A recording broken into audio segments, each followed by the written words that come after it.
2 റെപ്രസെന്റേറ്റീവുകൾ ഉണ്ടായിരിക്കും. അപ്പൊ നമ്മൾ ഓൾറെഡി 22 പേരാണ് പ്ലസ് ചെയർപേഴ്സൺ എന്ന് പറഞ്ഞു.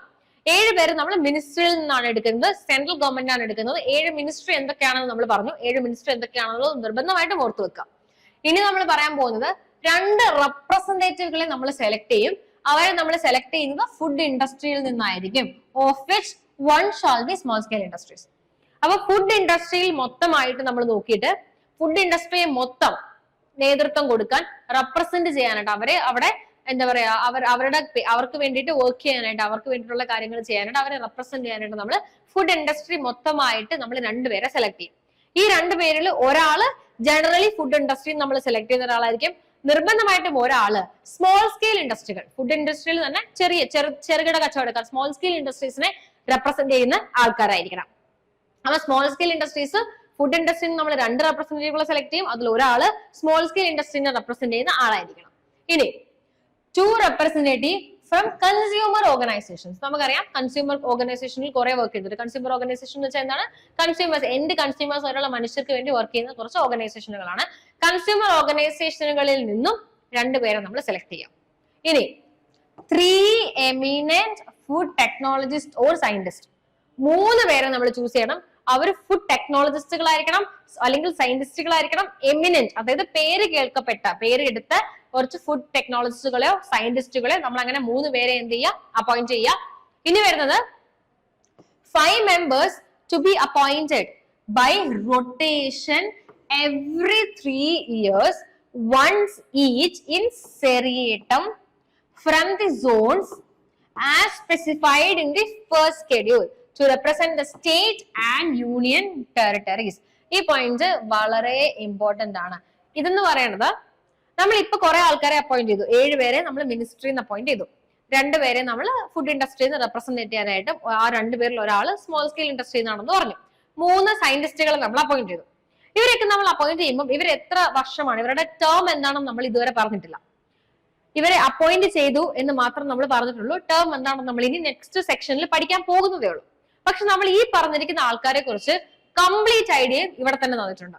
അവരെ എവിടെ നിന്നാണ് അപ്പോയിന്റ് ചെയ്യേണ്ടത്, എത്ര വർഷമാണ് അവർക്ക് പവർ ഉള്ളത്, എങ്ങനെയാണ് ആ അപ്പോയിന്റ്മെന്റ് നടത്തേണ്ടത്, എല്ലാം ഈ ഒരു ക്ലോസ് ഇയിൽ കവർ ചെയ്തിട്ടുണ്ട്.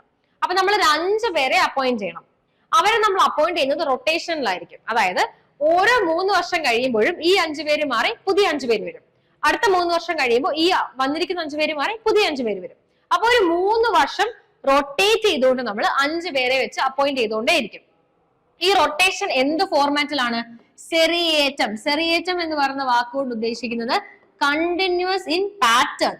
ഒരു പാറ്റേണിൽ നമ്മൾ കണ്ടിന്യൂ ചെയ്തു പോകുന്നതിനെയാണ് നമ്മൾ സെറിയേറ്റം എന്ന് പറയുന്ന വാക്കുകൊണ്ട് ഉദ്ദേശിക്കുന്നത്. അതായത് ഈ 5 പേരെ നമ്മൾ ചൂസ് ചെയ്യേണ്ടത് സോണുകളിൽ നിന്നാണ്. അതായത് ഫസ്റ്റ് സ്കെഡ്യൂളിൽ ആക്ടിന് സ്കെഡ്യൂളുകൾ ഉണ്ടായിരിക്കും. അതായത് റൂൾസ് ആൻഡ് റെഗുലേഷൻസ് പോലെ തന്നെ റൂൾസും റെഗുലേഷൻസ് എന്ന് പറയുന്നത്, ഇത് ആക്ട് സെപ്പറേറ്റ് ആയിട്ട് വരുന്നതാണ് റൂൾസും റെഗുലേഷൻസും.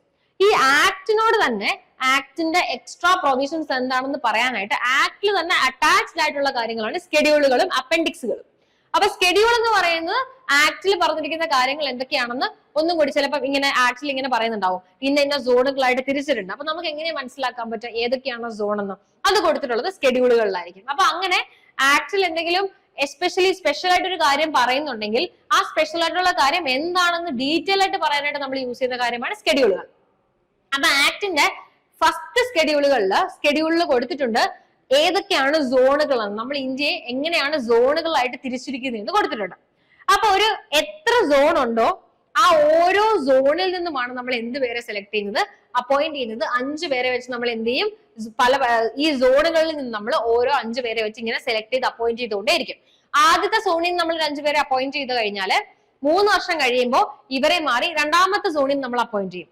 പിന്നെ 3 വർഷം കഴിയുമ്പോൾ ഇവരെ മാറി നമ്മൾ 3ാമത്തെ സോണിൽ അപ്പോയിന്റ് ചെയ്യും, 4ാമത്തെ സോണിൽ അപ്പോയിന്റ് ചെയ്യും. കൺസിഡർ ചെയ്യുക ഒരു 5 സോണുകളായിട്ടാണ് ഫസ്റ്റ് സ്കെഡ്യൂൾ ഇതിനെ തിരിച്ചിരിക്കുന്നത് എന്ന് കൺസിഡർ ചെയ്യാം. എന്താണെന്നും ഒന്നും പഠിക്കേണ്ട, എത്ര സോൺ ഉണ്ടെന്നോ ഫസ്റ്റ് സ്കെഡ്യൂൾ പഠിക്കേണ്ട കാര്യമൊന്നുമില്ല. ഓർത്ത് വെച്ചിരുന്നാൽ മാത്രം മതി. ഫസ്റ്റ് സ്കെഡ്യൂളുകളിലാണ് സോണുകളായിട്ട് നമ്മുടെ ഇന്ത്യയെ തിരിച്ചിരിക്കുന്നത്. ഏതൊക്കെയാണ് സോണുകൾ എന്ന് പറയുന്നത്. അപ്പൊ ഒരു 5 സോണുകളാണ് ഉള്ളതെന്ന് നമ്മൾ സപ്പോസ് ചെയ്യുകയാണെങ്കിൽ ആദ്യം നമ്മളൊരു 3 വർഷം ഫസ്റ്റ് സോണിൽ നിന്ന് അപ്പോയിന്റ് ചെയ്തു, പിന്നെ നമ്മളൊരു 3 വർഷം സെക്കൻഡ് സോണിൽ നിന്ന് അപ്പോയിന്റ് ചെയ്തു, പിന്നെ നമ്മളൊരു 3 വർഷം തേർഡ് സോണിൽ നിന്ന് അപ്പോയിന്റ് ചെയ്തു, ഫോർത്ത് സോണിൽ നിന്ന് അപ്പോയിന്റ് ചെയ്തു, ഫിഫ്ത്ത് സോണിൽ നിന്ന് അപ്പോയിന്റ് ചെയ്തു, സെറിയേറ്റം എന്ന് പറയുന്ന വാക്ക് യൂസ് ചെയ്തിരിക്കുന്നത് കൊണ്ട് തന്നെ ഇപ്പൊ ഈ 5 സോണും കഴിഞ്ഞുല്ലോ. ഇനി ഒന്നേന്ന് സ്റ്റാർട്ട് ചെയ്യുമ്പം എനിക്ക് ഇഷ്ടമുള്ള പോലെ മൂന്നാമത്തെ സോണിൽ ഞാൻ ആദ്യം അപ്പോയിന്റ് ചെയ്യാം, നടക്കില്ല. ഫസ്റ്റില് നമ്മൾ ഏത് പാറ്റേൺ ആണോ ഫോളോ ചെയ്തിരിക്കുന്നത്, അതായത് നമ്മൾ എങ്ങനെയാണ് അപ്പോയിന്റ് ചെയ്തിരിക്കുന്നത്, സോൺ 1 ആദ്യം, സോൺ 2 ആദ്യം, സോൺ 3 ആദ്യം, സോൺ 4 പിന്നെ സോൺ 5 ലാസ്റ്റ്. ഇതാണ് നമ്മൾ ഫോളോ ചെയ്തിരിക്കുന്ന പാറ്റേൺ. സെറിയേറ്റം എന്ന് പറയുന്ന വാക്കുകൊണ്ട് ഉദ്ദേശിക്കുന്നത് ഇത് കഴിഞ്ഞു കഴിഞ്ഞാൽ നമ്മൾ ഇനിയും സ്റ്റാർട്ട് ചെയ്യേണ്ടത് ഈ പാറ്റേൺ തന്നെ ആയിരിക്കും. അതായത് നമുക്ക് തോന്നിയ പോലെ സോണുകളെ മാറ്റി മാറ്റി അപ്പോയിന്റ് ചെയ്യാനായിട്ട് സാധിക്കില്ല. സോൺ ഫസ്റ്റ് ഞാൻ ആദ്യം അപ്പോയിന്റ് ചെയ്തത് സോൺ ഫസ്റ്റ് ആണ്, എന്നിട്ട് ഞാൻ ആ പാറ്റേൺ ഫിനിഷ് ചെയ്തു, 1 2 3 4 5 വരെ ഫിനിഷ് ചെയ്തു. ഇനി ഞാൻ വിചാരിക്കാണ് വേണ്ട ബാക്കിയും തുടങ്ങാം, നടക്കില്ല. സെറിയേറ്റം എന്ന് പറയുന്ന വാക്ക് അതുകൊണ്ട് ഒരു എസ്പെഷ്യലി എസ്റ്റാബ്ലിഷ് ചെയ്തിരിക്കുകയാണ്. അതായത് കണ്ടിന്യൂസ് ഇൻ പാറ്റേൺ. നിങ്ങൾ അപ്പോയിന്റ് ചെയ്യുക, റൊട്ടേറ്റ് ചെയ്തുകൊണ്ടേയിരിക്കുക ഓരോ 5 വർഷം. ആ റൊട്ടേഷൻ ഒരു പെർട്ടിക്കുലർ പാറ്റേണിലായിരിക്കണം. നിങ്ങൾ എങ്ങനെയാണോ ആദ്യം ആ റൊട്ടേഷൻ ഫോളോ ചെയ്തിരിക്കുന്നത് ആ പാറ്റേൺ തന്നെ കണ്ടിന്യൂ ചെയ്തുകൊണ്ടേ ഇരിക്കാം. അതാണ് സെറിയേറ്റം എന്ന് പറയുന്ന വാക്കുകൊണ്ട് ഉദ്ദേശിക്കുന്നത്. ഇനി അപ്പൊ 5 മെമ്പേഴ്സിനെ നമ്മൾ അപ്പോയിന്റ് ചെയ്യാണ്. അവർ റൊട്ടേറ്റ് ചെയ്തുകൊണ്ടിരിക്കും. പല പല സോണുകളിൽ നിന്നാണ് അവർ വന്നുകൊണ്ടിരിക്കുന്നത്. ഓരോ 3 വർഷം കഴിയുമ്പോഴും ആ സോൺസ് മാറിക്കൊണ്ടേയിരിക്കും. ആ സോൺസ് നമ്മൾ കണ്ടിന്യൂസ്ലി ഒരു പാറ്റേണിലായിരിക്കും മാറിക്കൊണ്ടിരിക്കുന്നത്. ഈ സോണുകൾ എവിടേക്കാണ് കിടക്കുന്നത്? സ്റ്റേറ്റും യൂണിയൻ ടെറിട്ടറീസും ആണ്. ഫസ്റ്റ് സ്കെഡ്യൂളിലാണ് ഏതൊക്കെ സോണുകൾ എന്ന് പറഞ്ഞിരിക്കുന്നത്. ഇതാണ് 5 പേര്. സ്റ്റേറ്റും യൂണിയൻ ടെറിട്ടറി എന്താണെന്ന് എല്ലാവർക്കും അറിയാമെന്ന് ഞാൻ വിശ്വസിക്കുന്നു. നമ്മുടെ ഇന്ത്യയിൽ സ്റ്റേറ്റുകളും ഉണ്ട്, അതുപോലെ തന്നെ യൂണിയൻ ടെറിട്ടറികളും ഉണ്ട്. വ്യത്യാസം, സ്റ്റേറ്റ് ഹെഡ് ചെയ്യുന്നത് സ്റ്റേറ്റ് ഗവൺമെന്റുകളായിരിക്കും. യൂണിയൻ ടെറിട്ടറീസ് ഡയറക്ട്ലി ആരുടെ കൺട്രോളിലാണ്? Central government കൺട്രോളിലാണ്. അവിടെ ഒരു സ്റ്റേറ്റ് എന്ന് പറഞ്ഞൊരു വാക്ക്, സ്റ്റേറ്റ് അല്ലെങ്കിൽ ഒരു സ്റ്റേറ്റ് മിനിസ്റ്ററി അവിടെ ഇല്ല. ഡയറക്ട്ലി അവർ ആരുടെ കൺട്രോളിലാണ്? Central government കൺട്രോളിലാണ്. അപ്പൊ ഇതാണ് സ്റ്റേറ്റും യൂണിയൻ ടെറിട്ടറിയും. സ്റ്റേറ്റും യൂണിയൻ ടെറിട്ടറീസ് ആണ് നമ്മൾ പല സോണുകളായിട്ട് തിരിച്ചിരിക്കുന്നത്. ഈ സോണുകളെ മെൻഷൻ ചെയ്തിരിക്കുന്നത് ഫസ്റ്റ് സ്കെഡ്യൂളിലാണ്. ഈ സോണുകളിൽ നിന്ന് നമ്മൾ ആൾക്കാരെ 3 വർഷം റൊട്ടേഷനിൽ അപ്പോയിന്റ് ചെയ്യും. 5 പേരെ വെച്ചാണ് നമ്മൾ അപ്പോയിന്റ് ചെയ്യുന്നത്. ഒരു കണ്ടിന്യൂസ് പാറ്റേണിലാണ് നമ്മൾ എന്ത് ചെയ്ത് പോകുന്നത്? ഇവരെ അപ്പോയിന്റ് ചെയ്ത് പോകുന്നത്. ഇതാണ് അടുത്ത 5 പേര്. ഇനി 2 പേഴ്സണുകളെ നമ്മൾ എടുക്കുക ഫാമേഴ്സ് ഓർഗനൈസേഷൻ റെപ്രസെന്റ് ചെയ്യാനായിട്ട്. ഫാമേഴ്സിന് വേണ്ടി വർക്ക് ചെയ്യുന്ന ഏതെങ്കിലും ഒക്കെ ഓർഗനൈസേഷൻ ഉണ്ടെന്നുണ്ടെങ്കിൽ കിസാൻ ശക്തി സംഘം അങ്ങനെയൊക്കെ പറഞ്ഞ് കുറെ ഓർഗനൈസേഷൻസ് യുപിയിലൊക്കെ വർക്ക് ചെയ്യുന്നുണ്ട്. അപ്പൊ എങ്ങനെ ഫാമേഴ്സുമായിട്ട് ബന്ധപ്പെട്ട് വരുന്ന എന്തെങ്കിലും ഓർഗനൈസേഷൻ ഉണ്ടെന്നുണ്ടെങ്കിൽ ആ ഓർഗനൈസേഷനിൽ നിന്നും 2 ആൾക്കാരെ നമ്മൾ അപ്പോയിന്റ് ചെയ്യുക ഫാമേഴ്സിനെ റെപ്രസെന്റ് ചെയ്യാനായിട്ട്. പിന്നെ 1 person to represent retailers organisation. Retailers അതായത് എന്താ പറയാ, ഹോൾസെയിൽ റീറ്റെയിൽ അറിയാലോ അല്ലെ, ചെറിയ രീതിയിൽ, അതായത് ചെറിയ കസ്റ്റമേഴ്സിലേക്ക്, എൻഡ് കസ്റ്റമേഴ്സിലേക്ക് ഡയറക്ട്ലി എന്താ പറയാ പ്രോഡക്ട്സ് വിൽക്കുന്ന റീറ്റെയിലേഴ്സിനെ റെപ്രസെന്റ് ചെയ്യാനായിട്ട് നമ്മൾ ആരെ അപ്പോയിന്റ് ചെയ്യുക? ഒരു വ്യക്തിനെ നമ്മൾ അപ്പോയിന്റ് ചെയ്യുക. ഇത് കൂടാതെ അപ്പൊ ഇത്രയും ആൾക്കാരാണ് നമ്മൾ അപ്പോയിന്റ് ചെയ്യുന്നത്. ഇപ്പം ഇത്രയും ആൾക്കാരായപ്പോൾ നമ്മൾ 22 മെമ്പേഴ്സ് കവർ ചെയ്തു. അപ്പൊ നമ്മൾ ആദ്യം പറഞ്ഞു 7 മെമ്പേഴ്സ് മിനിസ്ട്രിയിൽ നിന്നാണ്. ഏതൊക്കെയാണ് മിനിസ്ട്രി എന്ന് നമ്മൾ പറഞ്ഞിട്ടുണ്ടായിരുന്നു. അവർ എക്സ് ഒഫീഷ്യോ ആയിട്ടാണ് വർക്ക് ചെയ്യുന്നത് പറഞ്ഞു. പിന്നെ നമ്മൾ 2 റെപ്രസെന്റേറ്റീവുകളെ ഫുഡ് ഇൻഡസ്ട്രിയിൽ നിന്ന് എടുത്തു. ഒരാൾ സ്മോൾ സ്കെയിൽ ആണ്. 2 റെപ്രസെന്റേറ്റീവുകളെ കൺസ്യൂമർ ഓർഗനൈസേഷനുകളിൽ നിന്ന് എടുത്തു. 3 എമിനന്റ് ഫുഡ് ടെക്നോളജിസ്റ്റ് അല്ലെങ്കിൽ സയന്റിസ്റ്റിനെ അപ്പോയിന്റ് ചെയ്തു. 5 പേരെ പല പല സോണുകളിൽ സെറിയേറ്റം ഫോമാറ്റിൽ എടുത്തു. സോണുകൾ യൂണിയൻ ടെറിട്ടറീസും സ്റ്റേറ്റുമാണ് ഫസ്റ്റ് സ്കെഡ്യൂളിൽ മെൻഷൻ ചെയ്തിട്ടുണ്ട്. പിന്നെ നമ്മൾ 2 പേരെ ഫാമേഴ്സ് ഓർഗനൈസേഷൻ റെപ്രസെന്റേറ്റീവിന് എടുത്തു. ഒരാളെ നമ്മൾ റീറ്റെയിലേഴ്സ് ഓർഗനൈസേഷൻ റെപ്രസെന്റ് ചെയ്യാനായിട്ട് എടുത്തു. അപ്പൊ ഇതാണ് നമ്മുടെ കോമ്പോസിഷൻ. ഇത്രയും പേരാണ് ചെയർപേഴ്സൺ കൂടാതെ food safety and standard authority of ഇന്ത്യയിൽ ഉള്ളത്. ഇനി ചെയർപേഴ്സൺ അപ്പോയിന്റ് ചെയ്യുന്നതാണ്. ഇപ്പൊ ഇത്രയും പേരെ അപ്പോയിന്റ് ചെയ്യുന്നതും സെൻട്രൽ ഗവൺമെന്റ് ആണ്. ഇതൊക്കെ 2 പേര് ആരാണ്? സെൻട്രൽ ഗവൺമെന്റ് ആണ് അപ്പോയിന്റ് ചെയ്യുന്നതെങ്കിൽ പോലും ഒരു പ്രത്യേക ഒരു കമ്മിറ്റി ഉണ്ട്, സെലക്ഷൻ കമ്മിറ്റി. നമ്മൾ ഇതിനകത്ത് തന്നെ നെക്സ്റ്റ് പഠിക്കാൻ പോകുന്നതാണ്. ആ സെലക്ഷൻ കമ്മിറ്റിയാണ് സെൻട്രൽ ഗവൺമെന്റിന് എന്ത് കൊടുക്കുക? റെക്കമെൻഡേഷൻ, അഭിപ്രായം പറഞ്ഞു കൊടുക്കുക. ഇന്ന ആൾക്കാർ ഇന്ന ആളാണ്, അല്ലെങ്കിൽ ഇയാൾ ഒരു എമിനന്റ് ആയിട്ടുള്ള ഫുഡ് ടെക്നോളജിസ്റ്റ് ആണ്. അങ്ങനെ ഈ കമ്മിറ്റി ആയിരിക്കും സെൻട്രൽ ഗവൺമെന്റ് ഒരു ലിസ്റ്റ് കൊടുക്കുക. ആ ലിസ്റ്റിൽ നിന്നാണ് സെൻട്രൽ ഗവൺമെന്റ് അപ്പോയിന്റ്മെന്റ് നടത്തുന്നത്. അപ്പം സെൻട്രൽ ഗവൺമെന്റ് ആണ് അവരെല്ലാം അപ്പോയിന്റ് ചെയ്യുന്നത് with the help of select committee. അതെന്താണ് നമുക്ക് നെക്സ്റ്റ് സ്ലൈഡിൽ പഠിക്കാം. ഒന്ന് പറഞ്ഞു പോയി എന്ന് മാത്രം. ഓക്കെ, ഡീറ്റെയിൽ ആയിട്ട് നമുക്കത് പഠിക്കാം. ഇനി ചെയർപേഴ്സണെ അപ്പോയിന്റ് ചെയ്യുന്നത് ആര് തന്നെയാണ്? നമ്മൾ പറഞ്ഞു സെൻട്രൽ ഗവൺമെന്റ് തന്നെയാണ് ചെയർപേഴ്സണെ അപ്പോയിന്റ് ചെയ്യുന്നത് പറഞ്ഞു. സെൻട്രൽ ഗവൺമെന്റ് ചെയർപേഴ്സണെ അപ്പോയിന്റ് ചെയ്യുന്നത്, ചെയർപേഴ്സന്റെ ക്വാളിഫിക്കേഷൻ എന്താണ്? ചെയർപേഴ്സൺ എന്ന് പറയുന്ന വ്യക്തി ആരായിരിക്കണം? ഒരു എമിനൻസ് തെളിയിച്ചിട്ടുള്ള ആളായിരിക്കണം in the field of food science, അല്ലെങ്കിൽ amongst the person from the administration who have been associated with the subject and is either holding or has held the position of not below the rank of secretary to the government of India. ഒന്നെങ്കിൽ ആ വ്യക്തി ആരായിരിക്കണം? ഫുഡുമായിട്ട് ബന്ധപ്പെട്ട eminence, field of food science അല്ലെങ്കിൽ food ടെക്നോളജിയുമായിട്ട് ബന്ധപ്പെട്ട് വളരെ പ്രാബല്യം നേടിയ eminence തെളിയിച്ചിട്ടുള്ള ഒരു വ്യക്തി ആയിരിക്കണം. അല്ലെങ്കിൽ ആ വ്യക്തി ഈ സബ്ജക്ട്, അതായത് ഫുഡ് എന്ന് പറയുന്ന സബ്ജക്ട് മാറ്ററുമായിട്ട് ബന്ധപ്പെട്ട് വർക്ക് ചെയ്തിട്ടുള്ള ഏതെങ്കിലും അഡ്മിനിസ്ട്രേഷനിൽ ഏർപ്പെട്ട, അഡ്മിനിസ്ട്രേഷൻ മീൻസ് ഏതെങ്കിലും ഒരു ഡിപ്പാർട്ട്മെന്റിലോ ഗവൺമെന്റിലോ അതുമായിട്ട് ബന്ധപ്പെട്ട് വർക്ക് ചെയ്തിട്ടുള്ള ഒരു വ്യക്തി ആയിരിക്കണം, ജോലി ചെയ്തിട്ടുള്ള ഒരു വ്യക്തി ആയിരിക്കണം. അല്ല എന്നുണ്ടെങ്കിൽ ആ വ്യക്തി ഇത് രണ്ടും കൂടാതെ, അതായത് ഒന്നുകിൽ ആ വ്യക്തി ആരായിരിക്കണം, നമ്മൾ പറഞ്ഞതുപോലെ ഫുഡ് സയൻസ് ആൻഡ് ടെക്നോളജിയിൽ പ്രാബല്യം നേടിയിട്ടുള്ള ഒരു വ്യക്തി ആയിരിക്കണം, അല്ലെങ്കിൽ ആ വ്യക്തി ആരായിരിക്കണം, ഒരു അഡ്മിനിസ്ട്രേഷനിൽ ഏർപ്പെട്ടിട്ടുണ്ടായിരിക്കണം, ഫുഡ് സബ്ജക്ട് മാറ്റർ ഫുഡുമായിട്ട് ബന്ധപ്പെട്ട ഒരു അഡ്മിനിസ്ട്രേഷനിൽ ഏർപ്പെട്ടിരിക്കുന്ന ഒരു വ്യക്തി ആയിരിക്കണം. ഇത് രണ്ടിൽ ആര് വേണമെങ്കിലും ആകാം. പക്ഷേ ഈ വ്യക്തി നിർബന്ധമായിട്ടും ഒരു ക്വാളിഫിക്കേഷൻ ഉണ്ടായിരിക്കണം. അതെന്ന് പറയുന്നത് ഈ വ്യക്തി എന്ന് പറയുന്നത് ഒന്നെങ്കിൽ ഹോൾഡ് ചെയ്തിരിക്കണം, അല്ലെങ്കിൽ ഇപ്പോൾ currently secretary to the government of ഇന്ത്യയുടെ റാങ്കിൽ താഴെ അല്ലാത്ത ഒരു ജോലിയിൽ ഏർപ്പെട്ടിരിക്കുന്ന ഒരാളായിരിക്കണം. അതായത് ആ വ്യക്തിയുടെ position secretary to the government of ഇന്ത്യക്ക് താഴെ ആയിരിക്കാനായിട്ട് പാടില്ല. അതിന് മുകളിലേക്കുള്ള ഒരു പൊസിഷനിൽ ഇരിക്കുന്ന ഫുഡ് ടെക്നോളജിയിൽ എമിനൻസ് ഉള്ളതോ അല്ലെങ്കിൽ ഫുഡ് ഡിപ്പാർട്ട്മെന്റുമായിട്ട് ബന്ധപ്പെട്ട് എന്തെങ്കിലും അഡ്മിനിസ്ട്രേഷൻ വർക്കുമായിട്ട് ബന്ധപ്പെട്ട് ചെയ്തിരുന്ന ആളോ ആയിരിക്കാം ചെയർപേഴ്സൺ എന്ന് പറയുന്നത്.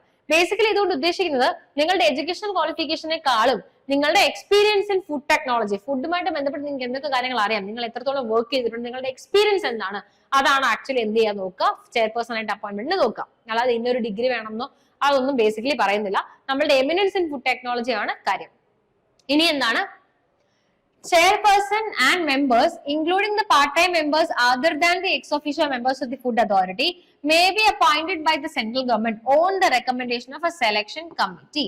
ഞാൻ ഓൾറെഡി പറഞ്ഞു, ഇത് ഒരു അമെന്റ്മെന്റ് വഴി 2008 ഈ പ്രൊവിഷൻ ആഡ് ചെയ്തിരിക്കുന്നത്. അതായത് ഒരു സെലക്ഷൻ കമ്മിറ്റി വേണം എന്നൊരു അഭിപ്രായത്തിലേക്ക് എത്തിയത് 2008 അതിന് മുന്നേ സെൻട്രൽ 2008 ഓഫ് കോഴ്സ് ഈ ബോഡി എസ്റ്റാബ്ലിഷ് ചെയ്തിരിക്കുന്നത്. അപ്പൊ അതുകൊണ്ട് തന്നെ ഈ ബോഡി എസ്റ്റാബ്ലിഷ് ചെയ്ത് 2008 ആ 2008 തന്നെ അമെന്റ്മെന്റ് വഴി ഈ ഒരു പ്രൊവിഷൻ ആഡ് ചെയ്തിട്ട് പറഞ്ഞു സെൻട്രൽ ഗവൺമെന്റ് ആണ് അപ്പോയിന്റ് ചെയ്യുന്നത്. പക്ഷെ സെൻട്രൽ ഗവൺമെന്റ് അപ്പോയിന്റ് ചെയ്യുന്നത് ആരുടെ റെക്കമെൻഡേഷൻസിന്റെ അടിസ്ഥാനത്തിലാണ്? സെലക്ഷൻ കമ്മിറ്റി എന്ന് പറയുന്ന ഒരു ബോഡി ഉണ്ട്. ആ ബോഡിയുടെ റെക്കമെൻഡേഷന്റെ അടിസ്ഥാനത്തിലായിരിക്കും സെൻട്രൽ ഗവൺമെന്റ് ആരെ അപ്പോയിന്റ് ചെയ്യുക, ഇതിനകത്തുള്ള മെമ്പേഴ്സിനെ അപ്പോയിന്റ് ചെയ്യുക. ആ മെമ്പേഴ്സ് ചെയർപേഴ്സൺ ആയിക്കോട്ടെ, മെമ്പേഴ്സ് ആയിക്കോട്ടെ, including part time members other than the ex official members. Ex official members ആരൊക്കെയാണെന്ന് അറിയാലോ, 5 പേര് നമ്മൾ അപ്പോയിന്റ് ചെയ്യുന്നതാണ് എക്സ് ഒഫീഷ്യൽ മെമ്പേഴ്സ്.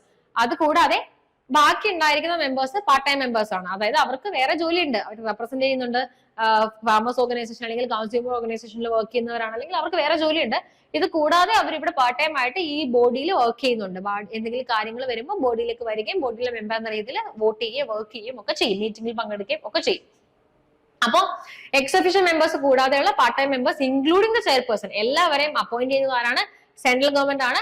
ആരുടെ റെക്കമെൻഡേഷൻ? ഈ റെക്കമെൻഡേഷൻ എന്ന് പറയുന്ന വാക്കിന്റെ ഒരു മീനിങ് എന്താന്ന് വെച്ചാല്, നമ്മളൊരു റെക്കമെൻഡേഷൻ ഒരാൾക്ക് കൊടുക്കുക എന്ന് വെച്ചാൽ, ഇപ്പം സെലക്ഷൻ കമ്മിറ്റി റെക്കമെൻഡേഷൻസ് കൊടുക്കുകയാണ്, ഇന്ന ആളെ നമുക്ക് അപ്പോയിന്റ് ചെയ്യാം. റെക്കമെൻഡേഷൻസ് എപ്പോഴും ഇപ്പം എനിക്ക് ഒരാളെ റെക്കമെൻഡേഷൻ തരുവാണെന്ന് വെച്ചാൽ ഞാൻ നിർബന്ധിതയല്ല ആ വ്യക്തിനെ തന്നെ അപ്പോയിന്റ് ചെയ്യാനായിട്ട്. റെക്കമെൻഡേഷൻ ഒരിക്കലും ബൈൻഡിങ് അല്ല. ആർക്കാണോ റെക്കമെൻഡേഷൻ നമ്മൾ കൊടുക്കുന്നത് ആ വ്യക്തി നിർബന്ധമായിട്ടും അത് ചെയ്യണം എന്ന് നമുക്ക് ആവശ്യപ്പെടാനായിട്ട് സാധിക്കില്ല. റെക്കമെൻഡേഷൻ എന്ന് പറയുന്ന വാക്ക് നിങ്ങൾ എവിടെ കണ്ടാലും ആലോചിക്കുക. ഇപ്പം സെൻട്രൽ ഗവൺമെന്റ് പ്രസിഡന്റിന് റെക്കമെൻഡേഷൻ കൊടുക്കാം, അല്ലെങ്കിൽ പ്രസിഡന്റിന് സെൻട്രൽ ഗവൺമെന്റിന് റെക്കമെൻഡേഷൻ കൊടുക്കാം, കോർട്ടിന് മറ്റാർക്കെങ്കിലും റെക്കമെൻഡേഷൻ കൊടുക്കാം. ഇങ്ങനെ റെക്കമെൻഡേഷൻ എന്ന് പറയുന്ന വാക്കാണ് യൂസ് ചെയ്യുന്നുണ്ടെങ്കിൽ അതിനർത്ഥം അതൊരു സജഷൻ മാത്രമാണ്. ഞാൻ എന്റെ അഭിപ്രായം പറയുന്നു, അത് സ്വീകരിക്കാനുള്ള അവകാശം സെൻട്രൽ ഗവൺമെന്റ് ഉണ്ട്, നിഷേധിക്കാനുള്ള അവകാശം സെൻട്രൽ ഗവൺമെന്റ് ഉണ്ട്. അപ്പം ഈ സെലക്ട് കമ്മിറ്റി ഉണ്ടെങ്കിൽ പോലും സെലക്ട് കമ്മിറ്റി റെക്കമെൻഡേഷൻസ് ആയിരിക്കും കൊടുക്കുക. സെൻട്രൽ ഗവൺമെന്റിന് വേണമെങ്കിൽ അവർ പറഞ്ഞിരിക്കുന്നത് ലിസ്റ്റിൽ ഇല്ലാത്ത ഒരാളെ വേണമെങ്കിലും അപ്പോയിന്റ് ചെയ്യാം. നിർബന്ധമായിട്ടും ആ ലിസ്റ്റിലുള്ള ആളെ തന്നെ അപ്പോയിന്റ് ചെയ്യണം നിർബന്ധമില്ല. കാരണം റെക്കമെൻഡേഷൻ എന്ന് പറഞ്ഞ വാക്കാണ് യൂസ് ചെയ്തിരിക്കുന്നത്. അപ്പൊ അതുകൊണ്ട് തന്നെ ബട്ട് ബേസിക്കലി നമ്മൾ കണ്ടുവരുന്നത് സെൻട്രൽ ഗവൺമെന്റ് സെലക്ട് കമ്മിറ്റിയുടെ ലിസ്റ്റിലുള്ള ആരെങ്കിലും ഒക്കെ തന്നെ. കാരണം ഗവൺമെന്റിന് എക്സ്ട്രാ സമയമെടുത്ത് ആരൊക്കെയാണെന്ന് കണ്ടുപിടിച്ച്, കാരണം ഒരുപാട് പണിയാണ്. ആരൊക്കെയാണ് എമിനന്റ് ടെക്നോളജിസ്റ്റ്, ആരൊക്കെയാണ് റീറ്റെയിലേഴ്സ് ഓർഗനൈസേഷൻ റെപ്രസെന്റ് ചെയ്യുന്നത്, കൺസ്യൂമർ ഓർഗനൈസേഷൻ റെപ്രസെന്റ് ചെയ്യുന്നത്, ഇതൊക്കെ കണ്ടുപിടിക്കുക എന്ന് പറയുന്നത് ഒരു ബുദ്ധിമുട്ടുള്ള കാര്യമാണ്. അപ്പൊ അതുകൊണ്ട് സെൻട്രൽ ഗവൺമെന്റ് ഒരിക്കലും അതിന് വേണ്ടിയിട്ട് എഫേർട്ടോ ടൈമോ എടുക്കാനുള്ള സമയമില്ല. അപ്പൊ അതുകൊണ്ട് സെലക്ട് കമ്മിറ്റിനെ അപ്പോയിന്റ് ചെയ്തു തന്നെ അതിന് വേണ്ടിയിട്ടാണ് അവരുടെ ടൈമും എഫേർട്ടും കുറയ്ക്കുക. അപ്പൊ ഇവരിരുന്ന് കണ്ടുപിടിച്ച് കൊടുക്കും. ആ ലിസ്റ്റിൽ നിന്നും സെൻട്രൽ ഗവൺമെന്റ് എന്ത് ചെയ്യും? ഫേവറബിൾ ആയിട്ടുള്ള ഫീസിബിൾ ആയിട്ടുള്ള ആൾക്കാരെ അപ്പോയിന്റ് ചെയ്യും. അപ്പൊ അപ്പോയിന്റ്മെന്റ് നടത്തുന്നത് സെൻട്രൽ ഗവൺമെന്റ് ആണ് on the recommendation of the select committee. ഇനി the chairperson of the food authority shall not hold any other office. അപ്പൊ നമ്മൾ പറഞ്ഞു ബാക്കി എല്ലാവരും എക്സ് ഒഫീഷ്യോ ആയിരിക്കും നമ്മൾ പറഞ്ഞു, അല്ലെങ്കിൽ ബാക്കി എല്ലാവരും പാർട്ട് ടൈം മെമ്പേഴ്സ് ആണെന്ന് നമ്മൾ പറഞ്ഞു.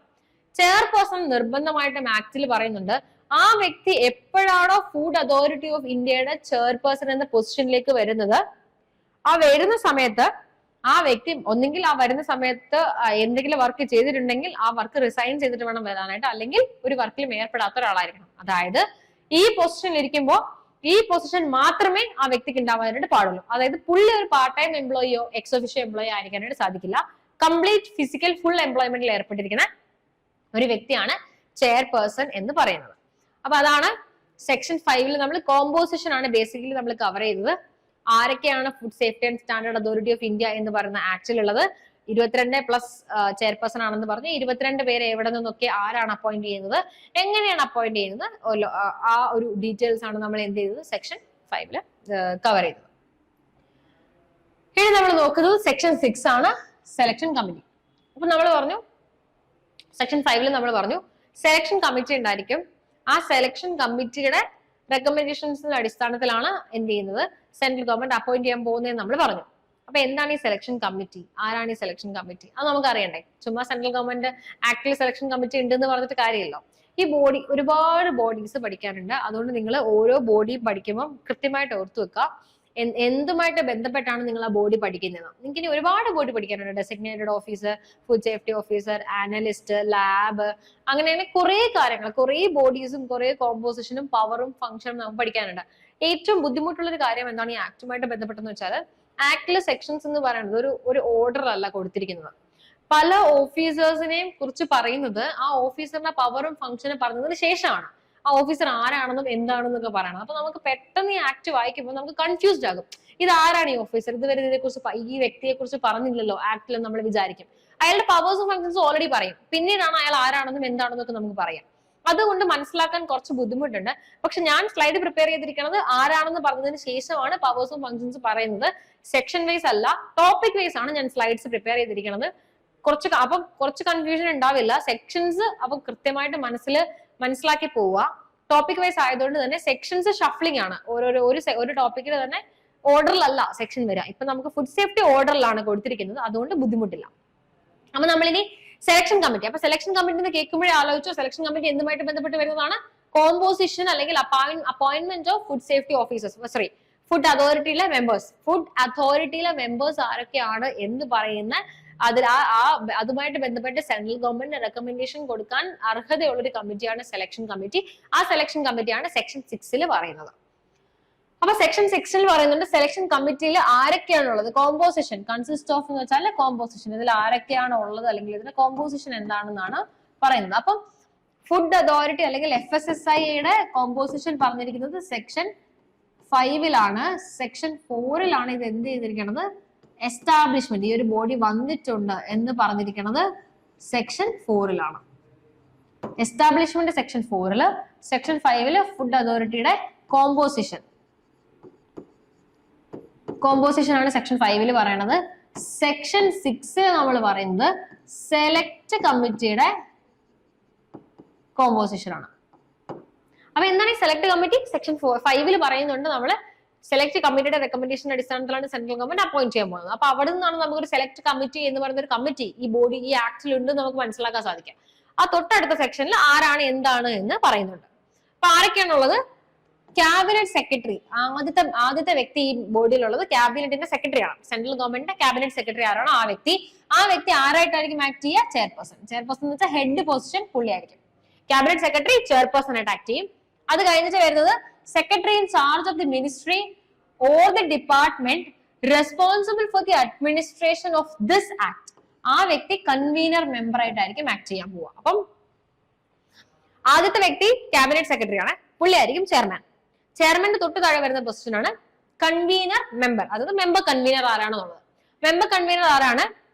ഈ ആക്ടുമായിട്ട് ബന്ധപ്പെട്ട് വരുന്ന ഏതെങ്കിലും ഒരു മിനിസ്ട്രിയോ ഡിപ്പാർട്ട്മെന്റോ, അതായത് ആക്ടുമായിട്ട് ബന്ധപ്പെട്ട് ഫുഡാണ് ആക്ടിന്റെ മെയിൻ കൺസെപ്റ്റ് എന്ന് പറയുന്നത്. അപ്പം ഫുഡ് ഡിപ്പാർട്ട്മെന്റുമായിട്ടോ ഫുഡ് മിനിസ്ട്രിയുമായിട്ട് ബന്ധപ്പെട്ട് വരുന്ന ഏതെങ്കിലും ഡിപ്പാർട്ട്മെന്റിലോ മിനിസ്ട്രിയിലോ ഒരു പേഴ്സൺ, ആ വ്യക്തി ആരായിരിക്കണം? Secretary in charge. ഏതെങ്കിലും ഒരു ഫുഡ് റിലേറ്റഡ് ആയിട്ടുള്ള മിനിസ്ട്രിയുടെയോ ഫുഡ് റിലേറ്റഡ് ആയിട്ടുള്ള ഡിപ്പാർട്ട്മെന്റിന്റെയോ സെക്രട്ടറി ഇൻ ചാർജ് ആയിട്ടുള്ള വ്യക്തി, ആ വ്യക്തി ഈ ബോഡിയുടെ ആരായിട്ട് ആക്ട് ചെയ്യും? മെമ്പർ കൺവീനറായിട്ട് ആക്ട് ചെയ്യും. അപ്പൊ നമ്മൾ ഓൾറെഡി പറഞ്ഞു ഏതൊക്കെ ഇൻഡസ്ട്രീസ് ആണ് ഫുഡുമായിട്ട് ബന്ധപ്പെട്ട് വരുന്നത്. നമ്മള് ഫുഡ് സേഫ്റ്റി അതോറിറ്റിയുടെ എസ്റ്റാബ്ലിഷ്മെന്റിനെ കുറിച്ച് പറഞ്ഞു. അപ്പം നമ്മളൊരു 7 മിനിസ്ട്രിയുടെ കാര്യം പറയുന്നുണ്ടായിരുന്നു. ആ 7 മിനിസ്ട്രീസും ആക്ച്വലി ഫുഡ് റിലേറ്റഡ് ആയിട്ട് വരുന്ന മിനിസ്ട്രീസ് ആണ്. അപ്പൊ ഈ 7 മിനിസ്ട്രികൾ ഏതെങ്കിലും ഒരു മിനിസ്ട്രിയുടെ ഡിപ്പാർട്ട്മെന്റിന്റെയോ സെക്രട്ടറി ഇൻ ചാർജ് ആയിരിക്കും ആരായിട്ട് ആക്ട് ചെയ്യുക? മെമ്പർ കൺവീനർ അല്ലെങ്കിൽ കൺവീനർ മെമ്പർ ആയിട്ട് ആക്ട് ചെയ്യുക.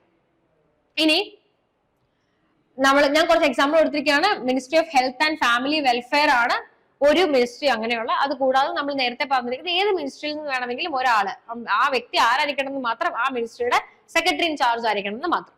ഇനി secretary in charge of the ministries or departments of the central government dealing with health, legislative and personnel members. ഈ ministry health, legislative and personnel എന്താ പറയാ മെമ്പേഴ്സുമായിട്ട് ബന്ധപ്പെട്ട് വരുന്ന മിനിസ്ട്രിയുടെ സെക്രട്ടറി ഇൻ ചാർജ് ആരാണോ ആ വ്യക്തിയായിരിക്കും അടുത്ത മെമ്പറായിട്ട് ആക്ട് ചെയ്യാൻ പോകുന്നത്. അതുപോലെ തന്നെ chairman of the public enterprises selection board member, public enterprises selection ബോർഡിന് ചെയർമാൻ ആയിട്ടുള്ള വ്യക്തി അടുത്ത മെമ്പർ ആണ്. അപ്പൊ ഇത് ചെയർപേഴ്സൺ ആണ്, ഇത് കൺവീനർ മെമ്പർ ആണ്. ബാക്കി നമ്മൾ ഈ താഴേക്ക് പറയുന്ന എല്ലാം മെമ്പേഴ്സ് ആണ്, നോർമൽ മെമ്പേഴ്സ്.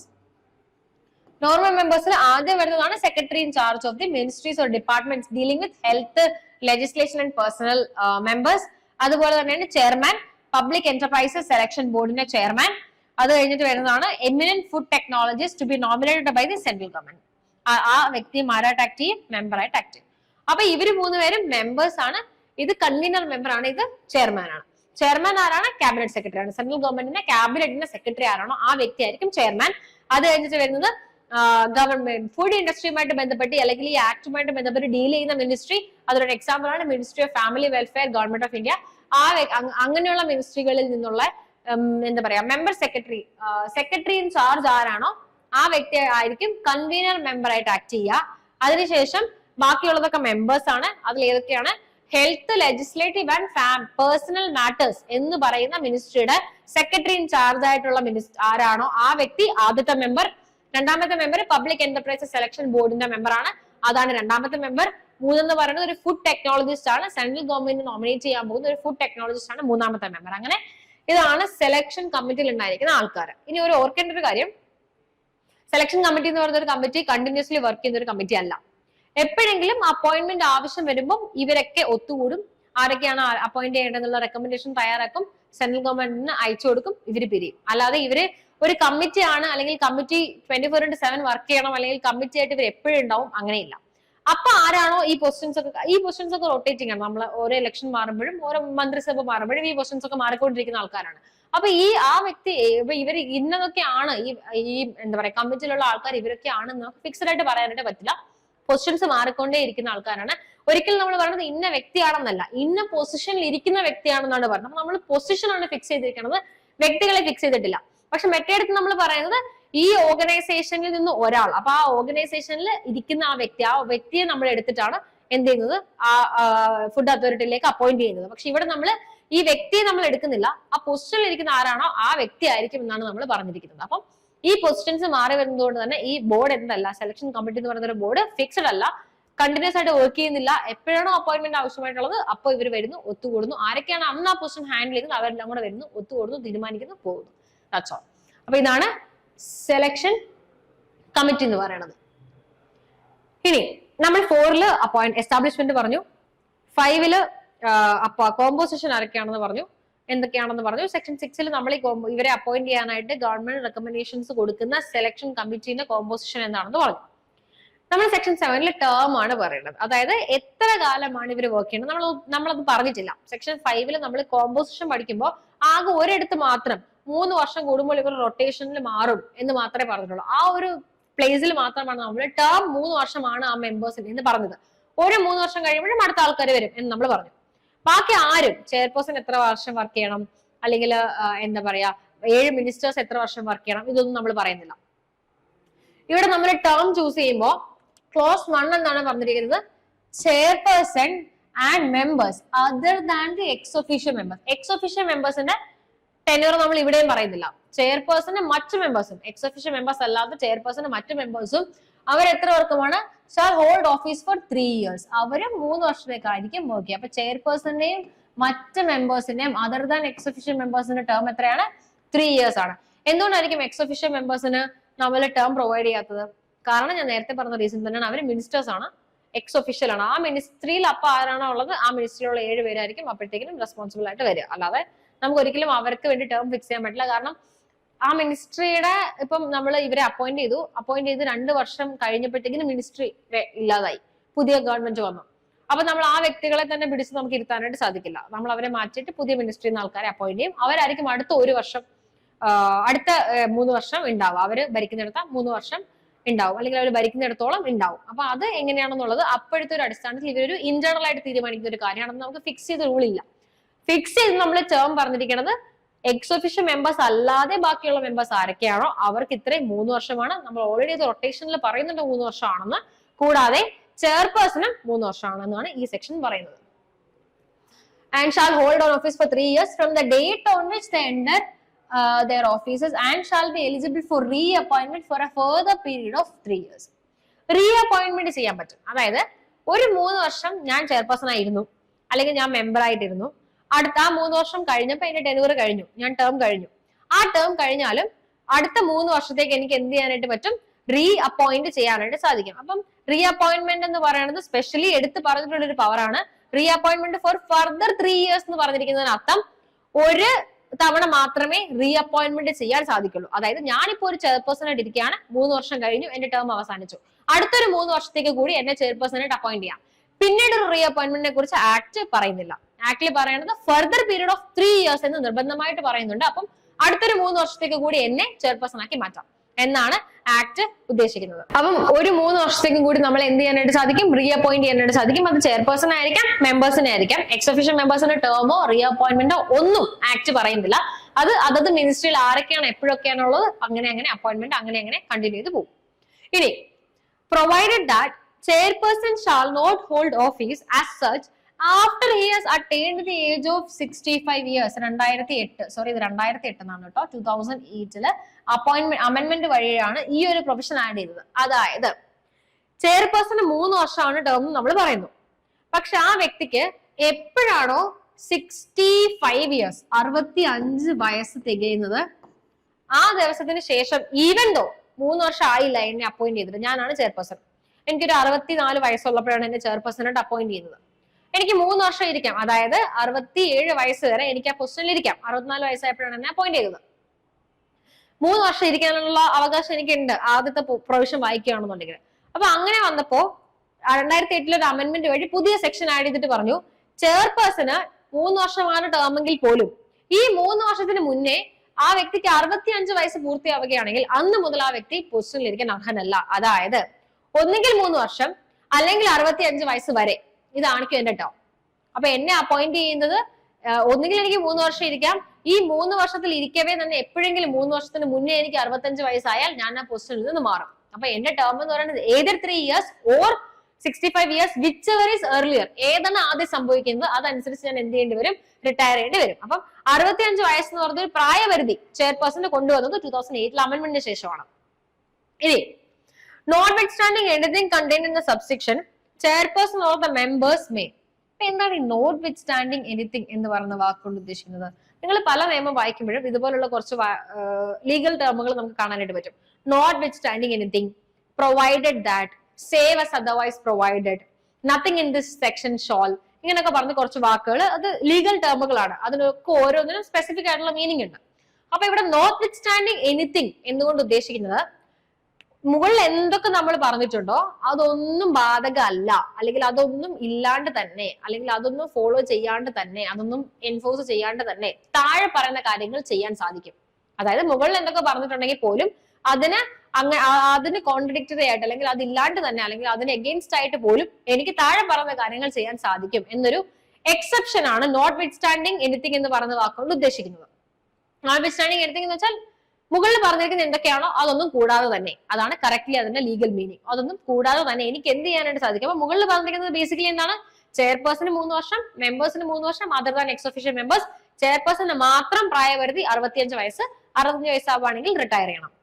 ഇതൊന്നും കൂടാതെ തന്നെ, അതായത് ഈ 3 വർഷം ആകുന്നതിന് മുന്നേ ആണെങ്കിൽ പോലും, 65 വയസ്സാകുന്നതിന് മുന്നേ ആണെങ്കിൽ പോലും എനിക്ക് ഈ പൊസിഷൻ വേണ്ടെന്ന് വെക്കാൻ സാധിക്കും. അതാണ് notwithstanding anything contained in the foregoing provision. മുകളിൽ പറഞ്ഞിരിക്കുന്നത് ഒന്നും കണക്കാക്കാതെ തന്നെ ചെയർപേഴ്സൺ ആണെങ്കിലും മെമ്പേഴ്സിനാണെങ്കിലും എന്ത് ചെയ്യാൻ സാധിക്കും? റിലിംഗ്വിഷ് ചെയ്യാനായിട്ട് സാധിക്കും ഈ ഓഫീസ്. റിലിംഗ്വിഷ് എന്ന് വെച്ചാൽ എന്താണ്? വേണ്ടാന്ന് വെക്കുക. Relinquish means I am giving away the right. എനിക്ക് വേണ്ടാന്ന് ഞാൻ പറയാണ് ആ റൈറ്റ്, അല്ലെങ്കിൽ ആ ഒരു പൊസിഷൻ വേണ്ടെന്ന് വെക്കുകയാണ്. അപ്പം മുകളിൽ എനിക്ക് 3 ദിവസം ഞാൻ നിൽക്കണം എന്ന് പറഞ്ഞാൽ ഞാൻ നിർബന്ധമായിട്ടും പൊസിഷനിൽ കയറി 3 വർഷം നിന്നേ പറ്റൂ എന്നല്ല അതിനർത്ഥം. 3 വർഷമാണ് എന്റെ ടേം, 3 വർഷം നിൽക്കണമെങ്കിൽ നിൽക്കാം. ഇടയിൽ വെച്ചിട്ട് എനിക്ക് എന്തെങ്കിലും കാരണവശാൽ വേണ്ടാന്ന് തോന്നുകയാണെങ്കിൽ അതിനുള്ള അവകാശം എനിക്ക് തന്നിട്ടുണ്ട്. അപ്പൊ എനിക്ക് റിലിംഗ്വിഷ് ചെയ്യാനായിട്ട് പറ്റും. എങ്ങനെയാണ് പക്ഷെ ഞാൻ റിലീഗേഷൻ ചെയ്യേണ്ടത്? ചുമ്മാ ഞാൻ വേണ്ടെന്ന് വെച്ചാൽ നടക്കില്ല. ഒരു പ്രൊസീജിയർ ഉണ്ട്.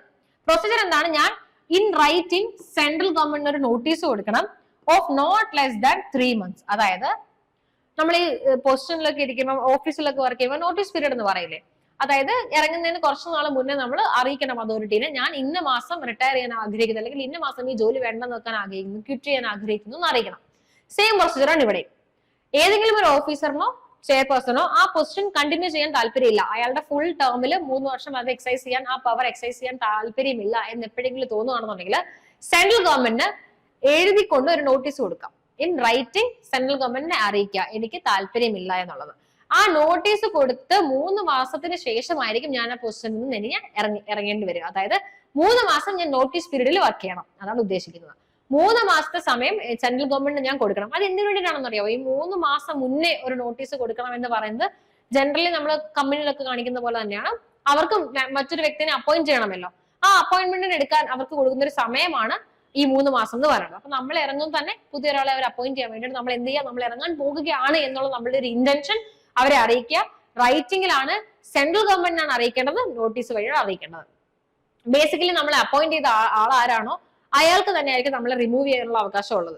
അപ്പൊ അതുകൊണ്ട് തന്നെ നമ്മളെ അപ്പോയിന്റ് ചെയ്തത് സെൻട്രൽ ഗവൺമെന്റ് ആണ്. നമ്മൾ സെൻട്രൽ ഗവൺമെന്റ് എന്ത് കൊടുക്കുക? നോട്ടീസ് കൊടുക്കുക ഇൻ റൈറ്റിംഗ്. 3 മാസം ഞാൻ റൈറ്റിംഗ് നോട്ടീസ് കൊടുത്തിട്ട് 3 മാസം കഴിഞ്ഞിട്ടായിരിക്കും ഞാൻ എന്ത് ചെയ്യാൻ പോകുന്നത്? എന്റെ പൊസിഷൻ റിലിംഗ്വിഷ് ചെയ്യാനായിട്ട് പോകുന്നത്. ഇനി ഇവരെ റിലിംഗ്വിഷ് ചെയ്യാന്നുള്ളത് എന്റെ അവകാശമാണ്. ഞാൻ സ്വയം തീരുമാനിക്കുകയാണ് എനിക്ക് ഈ പൊസിഷൻ കണ്ടിന്യൂ ചെയ്യാൻ താല്പര്യമില്ല, ഞാൻ റിലിംഗ്വിഷ് ചെയ്യാൻ തീരുമാനിക്കുന്നു. അങ്ങനെയാണെങ്കിൽ ഞാൻ നോട്ടീസ് കൊടുക്കുക സെൻട്രൽ ഗവൺമെന്റ്. ഇനി ഇത് കൂടാതെ സെൻട്രൽ ഗവൺമെന്റ് എന്നെ എന്ത് ചെയ്യാനായിട്ട് പറ്റും? റിമൂവ് ചെയ്യാനായിട്ട് പറ്റും in accordance to provisions of section 8. Section 8 കുറച്ച് കാര്യങ്ങൾ പറയുന്നുണ്ട്. സെക്ഷൻ 7 ആണ് നമ്മളിപ്പോ ടേം ആണ് നോക്കുന്നത്. തൊട്ടടുത്ത സെക്ഷനിൽ കുറച്ച് കാര്യങ്ങൾ പറയുന്നുണ്ട്. ഈ കാര്യങ്ങളിൽ ഏതെങ്കിലും ഒന്ന് സംഭവിക്കുകയാണെങ്കിൽ, ഞാൻ പൊസിഷനിൽ ഇരിക്കാൻ ആഗ്രഹിക്കുന്നു എങ്കിൽ പോലും, എനിക്ക് റിലിംഗ്വിഷ് ചെയ്യാൻ താല്പര്യമില്ലെങ്കിൽ പോലും 3 വർഷം തികയുന്നതിന് മുന്നെയോ, അല്ലെങ്കിൽ ചെയർപേഴ്സൺ ആണെങ്കിൽ 65 വയസ്സാകുന്നതിന് മുന്നെയോ എന്നെ ആർക്ക് റിമൂവ് ചെയ്യാനായിട്ട് സാധിക്കും? സെൻട്രൽ ഗവൺമെന്റിന് സ്വയം എന്നെ റിമൂവ് ചെയ്യാനായിട്ട് സാധിക്കും. അപ്പൊ ഈ സെക്ഷൻ 8 എന്തൊക്കെ കാരണങ്ങൾ വന്നാലാണ്, അല്ലെങ്കിൽ എന്തൊക്കെ സംഭവിച്ചാലാണ് സെൻട്രൽ ഗവൺമെന്റ് അത്തരത്തിൽ എന്നെ റിമൂവ് ചെയ്യാൻ സാധിക്കുക എന്ന് പറയുന്നത്. അപ്പൊ അതില് സെക്ഷൻ 8 ആണ് റിമൂവലുമായിട്ട് ബന്ധപ്പെട്ട് വരുന്നത്. അപ്പൊ സെക്ഷൻ 8 എന്താണ് പറഞ്ഞിരിക്കുന്നത്? Notwithstanding anything contained in subsection 1 of section 7. നമ്മൾ ഓൾറെഡി പറഞ്ഞു. Notwithstanding എന്ന് പറയുന്ന വാക്കിന് അർത്ഥം എന്താണ്? സെക്ഷൻ 7 clause 1 എന്തൊക്കെ പറഞ്ഞിട്ടുണ്ടോ അതൊന്നും കൂടാതെ തന്നെ, അല്ലെങ്കിൽ അതിനോടൊന്നും എതിർക്കാതെ തന്നെ ഈ താഴെ പറയുന്ന കാര്യങ്ങൾ ചെയ്യാനായിട്ട് സാധിക്കും. സെക്ഷൻ 7 clause 1 എന്താ പറഞ്ഞിരിക്കുന്നത്? എന്താണ് ടേം? 3 വർഷമാണ് ടേം എന്നാണ് പറഞ്ഞിരിക്കുന്നത്. അപ്പൊ അത് 3 വർഷം ആണെങ്കിൽ പോലും ഈ താഴെ പറയുന്ന കാര്യം ചെയ്യാൻ പറ്റും. എന്താണ് കാര്യം? ദി സെൻട്രൽ ഗവൺമെന്റ് മേ ആണ് യൂസ് ചെയ്തിരിക്കുന്നത്. അതായത് ഈ താഴെ പറയുന്ന കാര്യങ്ങൾ സംഭവിക്കും എന്ന് സെൻട്രൽ ഗവൺമെന്റ് ഉറപ്പായാൽ വേണമെങ്കിൽ സെൻട്രൽ ഗവൺമെന്റ് എന്ത് ചെയ്യാം? റിമൂവ് ചെയ്യാം. അല്ലാതെ ഇങ്ങനെ ഈ കാര്യം സംഭവിച്ചാൽ നിർബന്ധമായിട്ടും ആ പൊസിഷൻ ആ വ്യക്തിയെ മാറണം എന്നില്ല. ഗവൺമെന്റിന്റെ താല്പര്യമാണ്. ഇങ്ങനെ വന്നപ്പോൾ ഗവൺമെന്റ് തോന്നുകയാണ്, ഓക്കെ ഈ വ്യക്തിക്ക് ഇങ്ങനെ ഒരു കാര്യം സംഭവിച്ചു, ആ വ്യക്തി മേ ബി ആ പൊസിഷനിൽ ഇരുന്നാൽ ബെറ്റർ ആയിരിക്കില്ല എന്ന് തോന്നുവാണെങ്കിൽ മാറ്റാം. അപ്പൊ central government by order remove ചെയ്യാനായിട്ട് സാധിക്കും from the office the chairperson or any other member if the chairperson or as the case may be such other member. ഈ പറയുന്ന കാര്യങ്ങൾ അവർക്ക് സംഭവിച്ചാൽ ഒരു 4-5 ഗ്രൗണ്ട്സ് ആണ് പറഞ്ഞിരിക്കുന്നത്. ഈ 5 ഗ്രൗണ്ടിൽ ഏതെങ്കിലും ഒരു കാര്യം ഈ ചെയർപേഴ്സണോ മെമ്പേഴ്സിനോ സംഭവിക്കുകയാണെന്നുണ്ടെങ്കിൽ നമ്മൾ എന്താ ചെയ്യുക? സെൻട്രൽ ഗവൺമെന്റ് ആ ചെയർപേഴ്സണെയോ മെമ്പേഴ്സിനെയോ റിമൂവ് ചെയ്യാനായിട്ട് സാധിക്കും ബൈ ഓർഡർ. അതായത് ഒരു ഓർഡർ പുറത്തിറക്കിക്കൊണ്ട് വേണം അവരെ നമ്മൾ റിമൂവ് ചെയ്യാനായിട്ട്. അപ്പൊ എന്താണ് ഈ കാര്യങ്ങൾ? ആദ്യത്തെ കാര്യമാണ് has been adjudged and insolvent. Insolvent എന്ന് അഡ്ജേർജ് ചെയ്യപ്പെടുകയാണെങ്കിൽ, അപ്പൊ എന്താണ് ഈ ഇൻസോൾവെന്റ് അല്ലെങ്കിൽ എന്താണ് അഡ്ജേർജ്ഡ് ആസ് എൻ ഇൻസോൾവെന്റ് എന്നുകൊണ്ട് ഉദ്ദേശിക്കുന്നത്? ഇൻസോൾവെന്റ് എന്ന് പറഞ്ഞാല് എനിക്ക് കുറെ അധികം ബാധ്യതകളുണ്ട്, കുറെ ബാധ്യതയുണ്ട്. ഞാനൊരു ഡെപ്റ്റ് ഇൻകർ ചെയ്യുന്ന ഒരു പേഴ്സൺ ആണ്, എനിക്ക് ഒത്തിരി ബാധ്യതകളുണ്ട്. പക്ഷെ ഈ ബാധ്യതകളൊക്കെ എനിക്ക് അടച്ചു തീർക്കത്തക്ക വണ്ണം എനിക്ക് എന്തില്ല? അസറ്റുകളില്ല, എന്റെ കയ്യിൽ അതിനുള്ള സമ്പാദ്യമില്ല. അങ്ങനെ ഒരു വ്യക്തിനെയാണ് നമ്മൾ ഇൻസോൾവെന്റ് എന്ന് വിളിക്കുക. അതായത് ഏതെങ്കിലും ഒരു വ്യക്തിയുടെ സമ്പാദ്യം ആ വ്യക്തിയുടെ ബാധ്യതകളെക്കാൾ കുറവാണെങ്കിൽ, അല്ലെങ്കിൽ ബാധ്യതകൾ സമ്പാദ്യത്തിലും വളരെയധികം കൂടുതലാണ്, ബാധ്യതയാണ് എനിക്ക് കൂടുതൽ, അങ്ങനെയാണെങ്കിൽ അയാൾ ഒരു ഇൻസോൾവെന്റ് ആണ്. പക്ഷെ എന്റെ ബാധ്യത എന്റെ സമ്പാദ്യത്തെക്കാളും കൂടുതലായതുകൊണ്ട് എനിക്ക് സ്വയം ഞാനൊരു ഇൻസോൾവെന്റ് ആണെന്ന് പറയാൻ പറ്റില്ല. അതിനുവേണ്ടി ഒരു പ്രത്യേക നിയമമുണ്ട്. ഇൻസോൾവെൻസി ആൻഡ് ബാങ്ക്രപ്സി കോഡ് എന്ന് പറയുന്ന ഒരു നിയമമുണ്ട്. ആ നിയമത്തിനാൽ കുറച്ച് ഗ്രൗണ്ട്സ് പറയുന്നുണ്ട്. അതായത് ഇന്ന കാര്യങ്ങൾ ഒരു വ്യക്തിക്ക് സംഭവിക്കുകയാണെങ്കിൽ ഈ വ്യക്തി ഒരു ഇൻസോൾവെന്റ് ആണ് എന്ന് നമ്മൾ വിളിക്കും. ഇന്ന കാര്യങ്ങൾ ഒരു വ്യക്തിക്ക് സംഭവിക്കുകയാണെങ്കിൽ ഈ വ്യക്തി ബാങ്ക്രപ്റ്റ് ആണ് എന്ന് നമ്മൾ പറയും. ഇങ്ങനെ ആ നിയമത്തിൽ കുറെ കണ്ടീഷൻസ് പറയുന്നുണ്ട്. അപ്പൊ ആ നിയമത്തിൽ ആ കണ്ടീഷൻസ് ഞാൻ സാറ്റിസ്ഫൈ ചെയ്ത് ആ നിയമവുമായിട്ട് ബന്ധപ്പെട്ട് കോടതി പറയണം ഞാനൊരു ഇൻസോൾവെന്റ് ആണ് എന്ന്. കോടതി ഒരു ഓർഡർ പുറപ്പെടുവിക്കുന്ന സമയം ഞാനൊരു ഇൻസോൾവെന്റ് ആയിട്ട് മാറും. അപ്പൊ അഡ്ജോർജ്ഡ് ആസ് എൻ ഇൻസോൾവെന്റ് എന്ന് വെച്ചാൽ അത്തരത്തിൽ ആ കണ്ടീഷൻസ് ഒക്കെ സാറ്റിസ്ഫൈ ചെയ്തുകൊണ്ട് കോടതി ഞാനൊരു ഇൻസോൾവെന്റ് ആണ് എന്ന് പ്രഖ്യാപിച്ചു. അങ്ങനെയാണെങ്കിൽ ഞാനൊരു ഇൻസോൾവെന്റ് ആണെങ്കിൽ ഇൻസോൾവെന്റ് ആയിട്ടുള്ള ഒരു വ്യക്തിക്ക് ഒരു പൊസിഷന് ഹോൾഡ് ചെയ്യാനുള്ള അവകാശമില്ല. അതുകൊണ്ട് തന്നെ ഈ വ്യക്തിയെ നമ്മൾ എന്ത് ചെയ്യണം? റിമൂവ് ചെയ്യണം. അപ്പൊ ഏതെങ്കിലും ഒരു മെമ്പറോ ചെയർപേഴ്സണോ എന്തെങ്കിലും കാരണവശാൽ ഇൻസോൾവെന്റ് ആണ് എന്ന് കോടതി പറയുകയാണെങ്കിൽ ആ വ്യക്തി പിന്നീട് ഈ പൊസിഷനിൽ നമ്മൾ ഇരുത്താൻ പാടില്ല. ഗവൺമെന്റ് എന്ത് ചെയ്യണം? അയാളെ റിമൂവ് ചെയ്യണം. അപ്പൊ അതാണ് ആദ്യത്തെ കണ്ടീഷൻ. ഒരു ഇൻസോൾവെന്റ് ആണെങ്കിൽ ഗവൺമെന്റിന് റിമൂവ് ചെയ്യാം. ഇത് കൂടാതെ has been convicted of an offence which in the opinion of the central government involves moral turpitude. Convicted എന്ന് വെച്ചാൽ എന്താണ്? പണിഷ് ചെയ്യാം.